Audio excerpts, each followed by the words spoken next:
दोस्तों नमस्कार। लोकतंत्र का झंडा इस दौर में किसी ने उठा रखा है तो वह चुनाव आयोग है। जी, चुनाव आयोग, जिसे इस लोकतंत्र की रक्षा करनी है और अपने साए तले लोकतंत्र को इतना पारदर्शी बनाना है कि कहीं कोई सवाल खड़ा कर ना सके। लेकिन जब लोकतंत्र का झंडा ही चुनाव आयोग ने उठा लिया तो होगा क्या? इस देश में चुनाव होते हैं और वही भारत के असल और सबसे बड़े लोकतांत्रिक देश की पहचान है। लोकतंत्र उन गांवों की उन पगडंडियों से भी गुजरता है जहां तक सड़कें पहुंचती नहीं है, उन स्कूलों में भी समाता है जहां पर बिजली आती नहीं है, और उन झोपड़पट्टियों के बीच से निकलते हुए शहरी इलाकों तक भी जाता है जहां पर हांफने लगता है भारत का वह लोकतंत्र जो समानता का जिक्र करता है, समाजवाद का जिक्र करता है। लेकिन लोकतंत्र तो दस्तावेज में कैद है और दस्तावेज चुनाव आयोग को तैयार करने हैं। चुनाव आयोग को एक दो गांव नहीं बल्कि लाखों गांव को नापना है, और इसकी कवायद जिस तर्ज पर हो रही है उसमें कोई भी देखकर सोच सकता है क्या वाकई भारत में लोकतंत्र का तिरंगा या लोकतंत्र का झंडा अब पूरे तरीके से चुनाव आयोग के हाथ में है।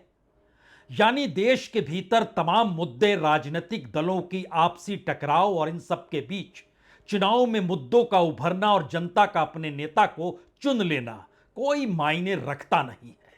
सब कुछ चुनाव आयोग तय कर रहा है। अगला सवाल यह मत पूछिएगा कि चुनाव आयोग का मतलब होता क्या है, और चुनाव आयोग जिन हाथों में होता है उसकी भी नियुक्ति करता कौन है, और जो नियुक्ति करता है अगर वह भी चुनाव लड़ रहा है तो फिर नियुक्त होने वाला शख्स जिस लोकतंत्र के झंडे को हाथ में लिए हुए है वह किन हाथों में उस लोकतंत्र को सौंप देगा, इस बारे में सवाल प्रोग्राम की आखिर में करेंगे। लेकिन जरा एक एक क्षण समझने की अब कोशिश कीजिएगा। बिहार में चुनाव होने हैं, चुनाव आयोग गांव की पगडंडियों पर निकल चुका है। उसके बाद अगले बरस नंबर बंगाल का है, वहां पर भी चुनाव आयोग की धमाचौकड़ी शुरू हो चुकी है। असम के भी चुनाव है, वह भी दायरे में धीरे धीरे आएंगे, और फिर उत्तर प्रदेश पर भी निगाहें हैं। परिस्थितियां वहां भी चुनाव आयोग के साए तले सिमटेगी। तो आज बात की शुरुआत किसी बात से ना की जाए, एक दृश्य से की जाए। एक दृश्य जिसमें बैटरी का रिक्शा है, रिक्शे पर लाउड स्पीकर लगा है, लाउड स्पीकर गांव के भीतर घूम रहा है, और घूमते हुए वह खुला ऐलान कर रहा है, बहुत जरूरी है इस दौर में वोटर लिस्ट को तैयार करना। इस दौर में बड़ी गड़बड़ियां हो गई तो जो भी 18 बरस का है वो अपना नाम अब दे दे, क्योंकि इस दौर की गड़बड़ियों में अवैध विदेशी नागरिक तक देश के राज्यों में घुसपैठ किए हुए हैं, उन्हें भी परखना होगा। अंग्रेजी और हिंदी में छपे हुए पर्चे बांटे जा रहे हैं, समझाए जा रहे हैं। अब फोटो चाहिए तो फोटो कहां से मिलेगी? गांव वाले जो मौजूद हैं, बाकी गांव वाले तो नौकरी या कहें पेट भरने के लिए दूसरे राज्यों में नौकरी करने चले गए। जो मौजूद हैं उनके सामने दुनिया भर के संकट हैं। अब उस संकट का दूर करने के लिए चुनाव आयोग रात में बैटरी की लाइट तले भी पढ़ाने को तैयार है, बताने को तैयार है। लेकिन सवाल तो लोकतंत्र उन दस्तावेजों में कैद है जिन दस्तावेजों को अब टटोला जा रहा है, खोजा जा रहा है। और शायद शुरुआत लाउड स्पीकर की इस आवाज से ही होनी चाहिए। 2003 की मतदाता सूची उक्त केंद्रों पर उपलब्ध कराई गई है, जहां मतदाता अपना नाम अथवा अपने माता पिता व अन्य रिश्तेदारों का नाम चेक कर सके। भारत निर्वाचन आयोग ने बिहार राज्य में मतदाता सूची के विशेष पुनरीक्षण कार्य कराने जाने के निर्देश जारी किए। इस गहन पुनरीक्षण का उद्देश्य यह सुनिश्चित करना है सभी योग्य नागरिकों के नाम तीन में किया गया था। वर्तमान में तेजी से हो रहे शहरीकरण लगातार होने वाले प्रवासन नए युवाओं का 18 वर्ष की आयु पूरी कर मतदाता बनने की पात्रता प्राप्त करना, मिलती हुई जानकारी का समय पर न मिलना तथा अवैध विदेशी नागरिकों के नाम सूची में दर्ज हो जाने जैसी स्थितियों के कारण यह गहन पुनरीक्षण आवश्यक हो गया है, ताकि त्रुटि रहित एवं विश्वसनीय मतदाता सूची तैयार की जा सके। इस प्रक्रिया के तहत मतदान केंद्र पदाधिकारी यानी बीएलओ घर घर जाकर सत्यापन करेंगे और उन्हें भरने में मतदाताओं को मार्गदर्शन करेंगे। इच्छुक मतदाता गणना फॉर्म को ऑनलाइन डाउनलोड कर सकते हैं। बैटरी वाले रिक्शों पर लाउड स्पीकर की आवाज और रिकॉर्डेड मैसेज, घर घर पहुंचने की चाहत। अक्टूबर में नोटिफिकेशन आ जाएगा, नवंबर दिसंबर में चुनाव और चुनाव परिणाम आ जाएंगे। तो क्या इन सब के बीच कितने गांवों को भीतर बीएलओ पहुंच जाएंगे, चुनाव आयोग पहुंच जाएगा? इस कवायद को इसलिए अब समझने की जरूरत है क्योंकि इसके बाद हर राज्य का नंबर आएगा चुनाव को लेकर। लेकिन एक सवाल हर जहन में है कि अभी एक बरस पहले ही तो 2024 के लोकसभा चुनाव हुए। उन चुनावों में जो पूरी वोटर लिस्ट थी, उस वोटर लिस्ट को क्या खारिज कर दिया गया है या उसे बेस क्यों नहीं बनाया जाता? यह सवाल लेकर आज पश्चिम बंगाल में टीएमसी के 5 नेता चुनाव आयोग के दिल्ली में दफ्तर भी पहुंचे। क्या जवाब मिला, कौन सी चाय पिलाई गई, कॉफी दी गई, बिस्कुट दिया गया, सब बताया जाएगा। लेकिन पहले बिहार का नंबर चूंकि सामने खड़ा है और यह सवाल बड़ा होते चला जा रहा है कि आखिर कितनी मोटी लिस्ट चाहिए, कितने नए वोटर जुड़ेंगे या कितने पुराने वोटर खारिज होंगे। तो अब यह सवाल का जवाब आपके सामने है। दरअसल बिहार में 2020 में जो इससे पहले के विधानसभा चुनाव हुए थे, उसमें 7,36,47,660 वोटर थे। और अपने तौर पर अब चुनाव आयोग यह कह रहा है कि दरअसल उतने वोटरों को मत देखिए और 2024 में जो तकरीबन 8 करोड़ के लगभग वोटर हो चले थे, उनको भी ना देखिए, क्योंकि हमें जो लिस्ट बनानी है उस लिस्ट में 2,90,00,000 वोटरों के बारे में पूरी जानकारी चाहिए। उस पूरी जानकारी का मतलब यह है कि उनका जन्म कहां हुआ, उनके जन्म की तारीख कौन सी है, उनके माता पिता का जन्म कहां हुआ, उनकी तारीख कौन सी है। आधार और पुराना आईडी कार्ड लेकर मत आइएगा। बहुत साफ तौर पर लिखा गया है कि दरअसल इसमें आपको या तो अपने नगर निगम या जिस भी जगह से जो जन्म के वक्त सर्टिफिकेट मिला होगा, या तो वो होगा, वो अस्पताल भी हो सकता है, वो नहीं होगा तो फिर आपने स्कूल की पढ़ाई की होगी, उसमें जब आप स्कूल छोड़ते हैं तो उसका सर्टिफिकेट होगा, उसमें दर्ज होगा, या फिर जब जाति प्रमाण पत्र आप बनाते हैं तो वहां पर भी दर्ज होता है कि आपकी जन्म की तारीख क्या, जन्म स्थान क्या। उसको लेते चले आइए और खोज शुरू हो गई गांव गांव के भीतर और घर घर में।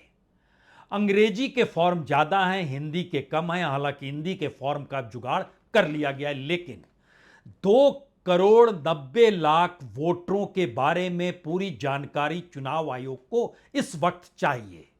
और बिहार का सच यह है कि बिहार में किसी भी पॉलिटिकल पार्टी को 1 करोड़ वोट भी पिछले विधानसभा चुनाव में नहीं मिले थे।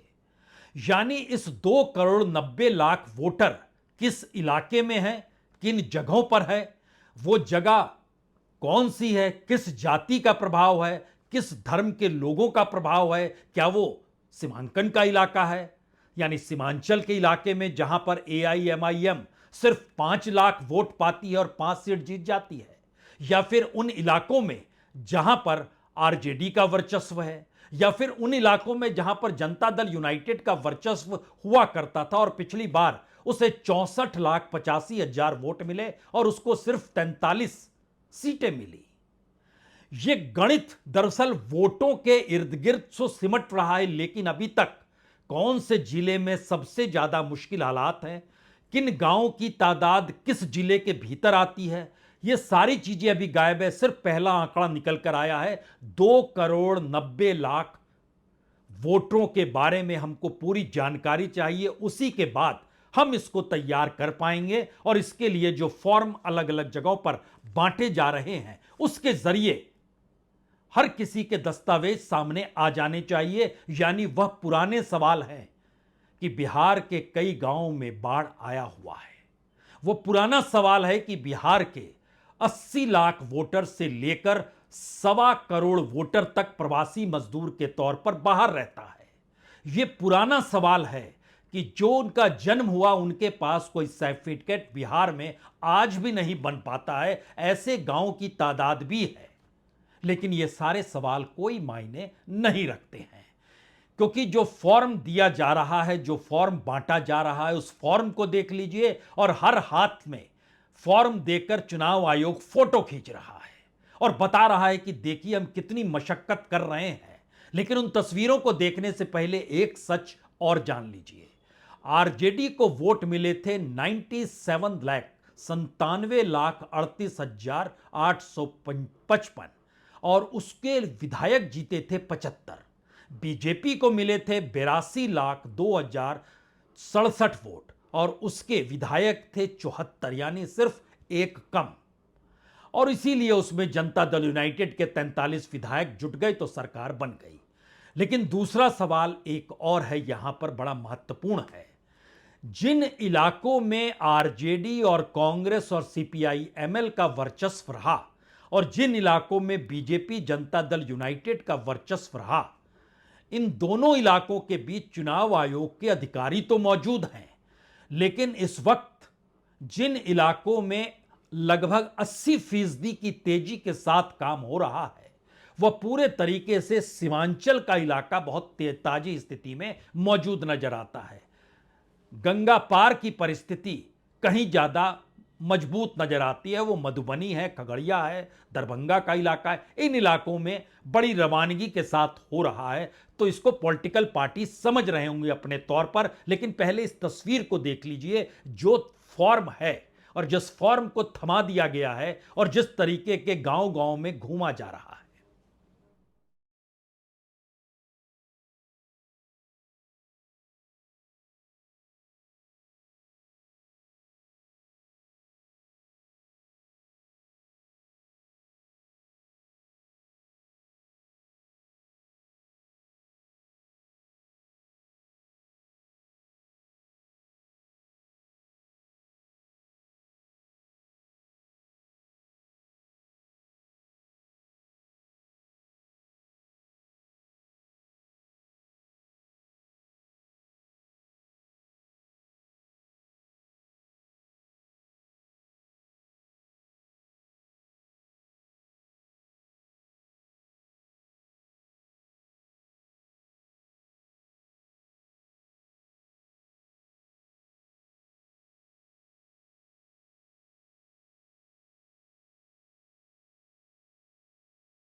चुनाव की एक हकीकत और जान लीजिए, क्योंकि बिहार के चुनाव में 7,36,00,000 वोटरों में से सिर्फ 4,21,00,000 वोटरों ने ही पिछले चुनाव में वोट डाले थे।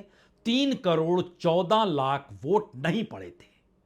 और जिसका जिक्र हम बार बार कर रहे हैं कि दरअसल इतनी बड़ी तादाद में वोटर लिस्ट जो बन रही है, वह इस चुनाव में कम से कम बताएगी कि इस बार वोटरों के वोट डालने की तादाद पिछली बार की तुलना में बहुत बढ़ने वाली है। आप इसको याद रखिएगा, क्योंकि जितनी बड़ी तादाद में एब्सेंट वोट रहे, इस बार उतने एब्सेंट नहीं होंगे, क्योंकि 2,90,00,000 वोटरों की लिस्ट तो तैयार करनी है।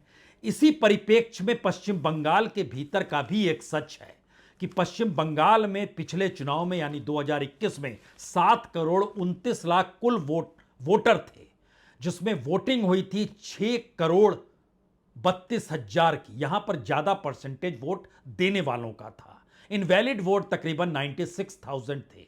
लेकिन जो एब्सेंट वोट थे वह थे 1,28,00,000 91,443। और जो जानकारी निकल कर आ रही है उसमें तकरीबन 3.5 करोड़ यानी 4 करोड़ वोटर तो पुराने वाले रहेंगे, लेकिन नए वोटर जो दस्तावेज के साथ जुड़ेंगे उनकी तादाद पश्चिम बंगाल में तकरीबन 3.5 करोड़ की होगी। यहां फिर से जान लीजिए, ममता बनर्जी यानी टीएमसी को जो वोट मिले थे वह 2,90,00,000 के लगभग थे, 90 लाख से कुछ कम, 89,68,000। बीजेपी को जो वोट मिले थे वह 2,29,00,000 थे। और सिर्फ इन्हीं के बीचों में तमाम विधायक जीत गए थे, यानी वोट का अंतर जो है वो तकरीबन 60 लाख के लगभग ही है। बीजेपी और टीएमसी के भीतर 60 लाख वोटर का अंतर है और उसमें सीटों का अंतर जो है उसमें ममता बनर्जी की पार्टी को 215 विधायक की जीत मिलती है, बीजेपी को 77 विधायकों की जीत मिलती है। सीपीएम और कांग्रेस के बारे में यहां बात करना ठीक नहीं होगा क्योंकि उनको एक भी सीट नहीं मिली और वैसे सीपीएम के कुल वोटरों की तादाद भी जो उनको वोट मिले थे वो तकरीबन 28,43,000 था और कांग्रेस को 18,27,000 वोट मिले थे। लेकिन बहरहाल ये 60 लाख का अंतर है जो कि एक झटके में 77 पे बीजेपी को लाता है और 215 पे टीएमसी को ले जाता है। और इस बार वहां पर जो वोट गहन परीक्षण के साथ खंगाला जा रहा है वो 3.5 करोड़ नए वोटर के तौर पर अपने डॉक्यूमेंट के साथ नाम जुड़ेंगे और बांग्लादेशी हैं, अवैध प्रवासी हैं, जो भी आरोप प्रत्यारोप जिस भी रूप में लगते चले गए उसी को लेकर आज टीएमसी का एक प्रतिनिधिमंडल चुनाव आयोग के दफ्तर भी पहुंचा। गोल टेबल थी, 5 नेता मौजूद थे जो टीएमसी के थे, नेता अधिकारी सांसद जो कहना है कीजिए।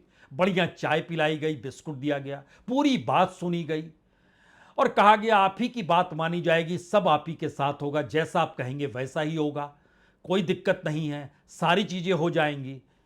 ऐसी ही बात महाराष्ट्र इलेक्शन को लेकर कांग्रेस ने जो मांग की और कांग्रेस का प्रतिनिधिमंडल जब पहली बार गया था इसी तरीके की गोलमेज सजी हुई थी, इसी तरीके से सारी बातों का जिक्र था। अभी तक कोई डॉक्यूमेंट नहीं दिया गया महाराष्ट्र इलेक्शन को लेकर। यह सवाल दिल्ली के इलेक्शन के भीतर भी आया था और उसके भीतर भी अपनी कॉन्स्टिट्यूएंसी को लेकर उस वक्त के मुख्यमंत्री जो चुनाव हार गए अरविंद केजरीवाल, उन्होंने अपनी कॉन्स्टिट्यूएंसी में कहा था कि उनके अपनी कॉन्स्टिट्यूएंसी में वोटर कम हो गए, 1 लाख से भी कम के वोटर की स्थिति में आकर उनकी अपनी कॉन्स्टिट्यूएंसी खड़ी हो गई। उसी दिन उन्होंने कहा था मैं चुनाव हार गया। सारे विशेषज्ञों ने कह दिया था केजरीवाल चुनाव हारेंगे, केजरीवाल चुनाव हार गए। महाराष्ट्र की स्थिति आपके सामने है। अब सवाल बिहार के बाद बंगाल का है। तो बंगाल के जो भी अधिकारी, नेता, सांसद गए मुलाकात करने के लिए, वो बाहर आकर क्या कहते हैं जरा एक क्षण के लिए सुन लीजिए, क्योंकि बंगाल और बिहार 2 ऐसे राज्य हैं जहां पर बीजेपी कुलबुलाती है कि सत्ता हमारी होनी चाहिए, हो नहीं पाती है और आज से नहीं, अपने बूते तो कभी नहीं। तो सुनिए जरा, उस मैच को भी देख लीजिए जहां पर सब बैठे और उसके बाद उनकी बातों को भी सुन लीजिए।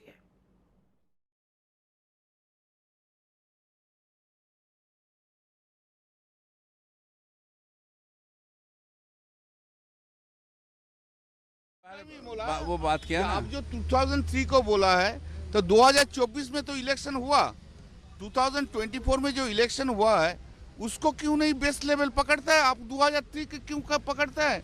और 2003 से 2024 जो जिसको एनरोल्ड हो गया वोटर, उनको जो वोट दिया, आप कैसे डिलीट कर नहीं सकता? आप कैसे डेट ऑफ बर्थ का आप क्यों उसने बोला ठीक है 2024 में जो इलेक्शन हुआ है उसको बेस लेवल करने के लिए कंसीडर करेंगे। वैसे ये सवाल कोई भी कर सकता है, लेकिन ऐसा जवाब कोई भी दे नहीं सकता है जो चुनाव आयोग ने दिया।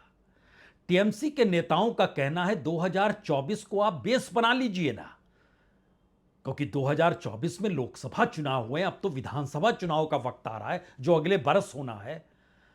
चुनाव आयोग ने कहा हम कंसीडर करेंगे, तो इसका एक मतलब बहुत साफ है कि 2024 का जो पूरा वोटिंग पैटर्न था वह बीजेपी के अनुकूल बिल्कुल नहीं था और उस वोटिंग पैटर्न को क्या बीजेपी के अनुकूल करने के लिए यह पूरी कवायद जो गहन परीक्षण हो रहा है इसीलिए चल रहा है?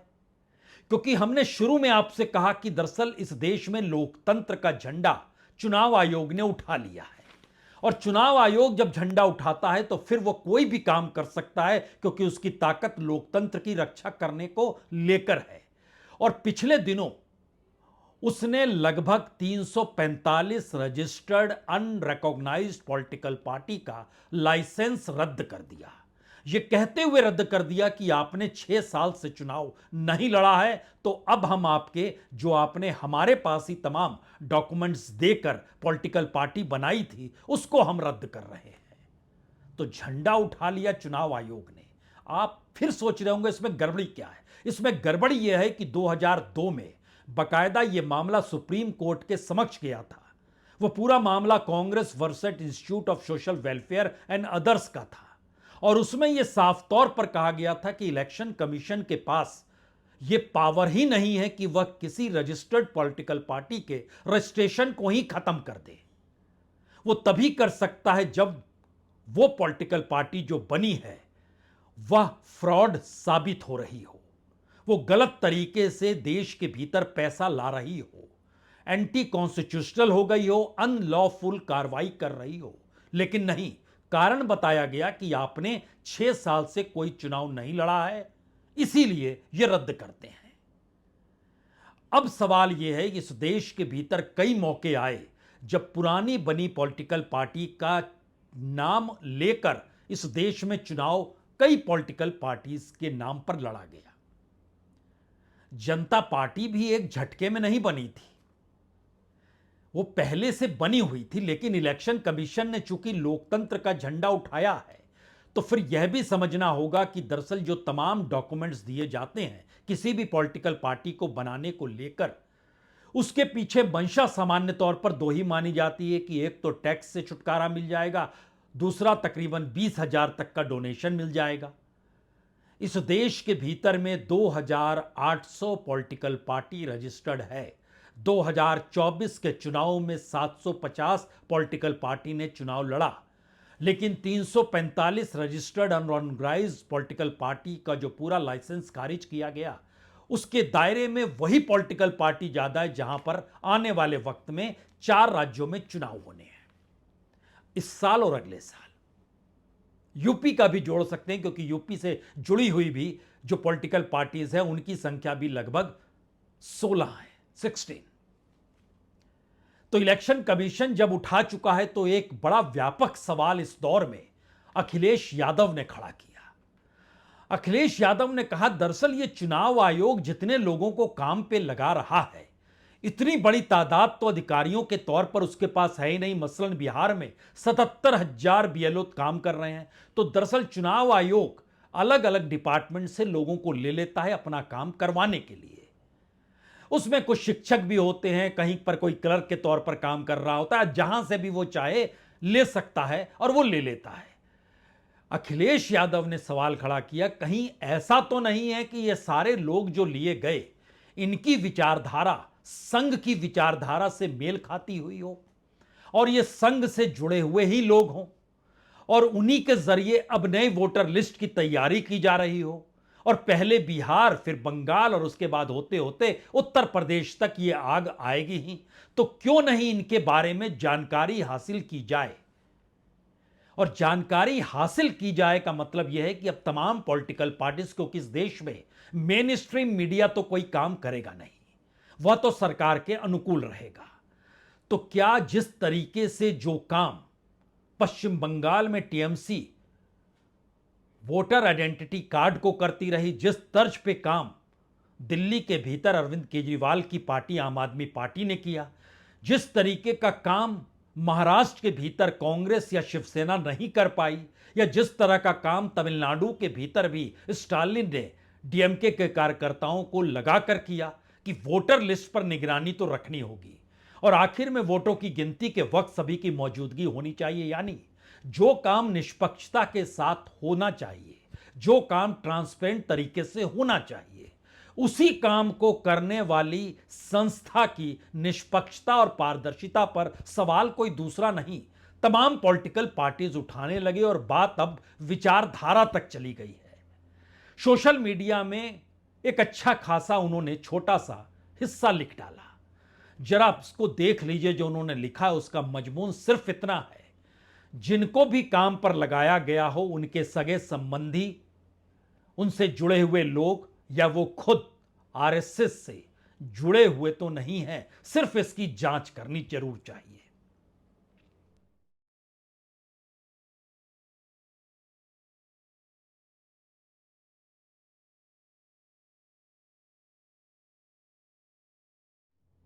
वैसे इसमें कोई दो मत नहीं, इस देश में जिसके संबंध आरएसएस से हैं या जो आरएसएस को अपने करीब बता देता है, उसको सत्ता की मलाई काम करते वक्त या काम पाने के लिए मिल ही जाती है। यानी कोई जरूरी नहीं है कि आप आरएसएस के साथ जुड़े हुए हों। आरएसएस के साथ जुड़ना और आरएसएस का खुद को बता देना इतना ही काफी है। और इस देश में दूसरा कोई विकल्प विपक्ष के दल के तौर पर है ही नहीं। तो फिर आरएसएस के लोग सत्ता को बनाए रखने के लिए और बरकरार रखने के लिए जिस तर्ज पर काम करेंगे, उसमें तमाम संस्थाओं का काम भी सत्ता को बरकरार रखना ही होगा।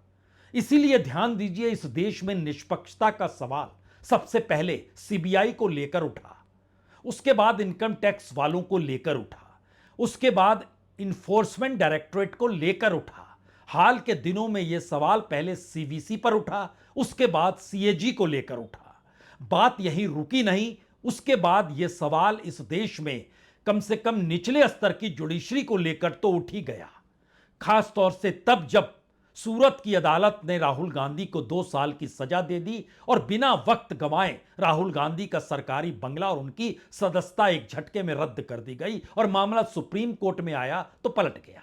ऐसे बहुत सारे केस आपको मिल जाएंगे और बात होते होते ये सुप्रीम कोर्ट तक भी चली जाएगी, क्योंकि सुप्रीम कोर्ट इस दौर में इस देश को प्रभावित करने वाले सबसे बड़े मामले को लेकर बैठा हुआ है। इस पर चर्चा कभी और होगी, लेकिन एक क्षण के लिए जिक्र इसलिए जरूरी है कि आखिर वक्फ पर फैसला सुरक्षित सुप्रीम कोर्ट ने क्यों रखा है और वक्फ का फैसला भारत की राजनीति में खास तौर से बंगाल, असम, बिहार और उत्तर प्रदेश, इन 4 राज्यों में ही इलेक्शन कमीशन की कवायद चल रही है। इन 4 राज्यों को लेकर ही राजनीति के भीतर भूचाल है। इन 4 राज्यों के भीतर ही मुस्लिम वोटर की दशा दिशा को लेकर राजनीति और उसकी सामाजिक परिस्थितियों का ताना बाना बुना जा रहा है। तो फिर सुप्रीम कोर्ट की भूमिका को लेकर भी सवाल है। चर्चा बाद में की जाएगी इसकी, लेकिन फिलहाल तो झंडा चुनाव आयोग ने उठा रखा है।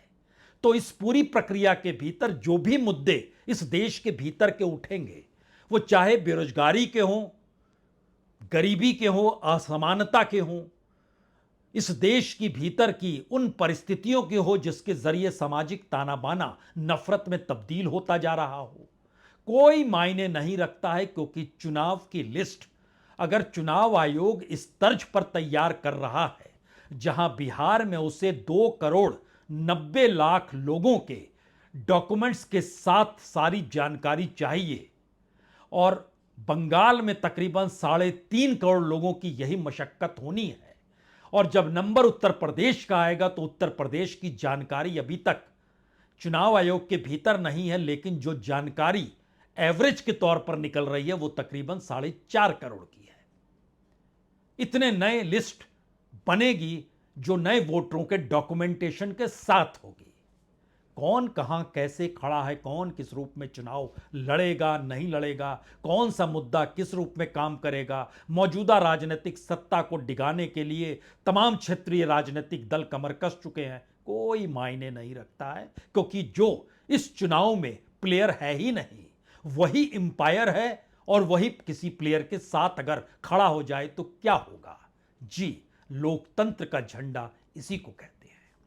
बहुत बहुत शुक्रिया, बहुत बहुत शुक्रिया।